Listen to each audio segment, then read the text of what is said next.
Banyak kecelakaan yang menimbulkan kerugian masyarakat kecil yang cari nafkah.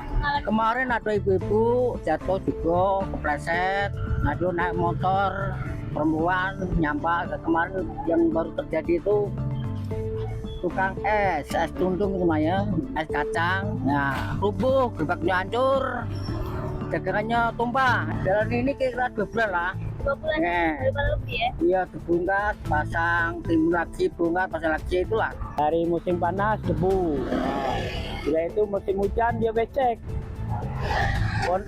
Pendapatan parkir lebih merosot jauh. Tapi dari yang pekerja ini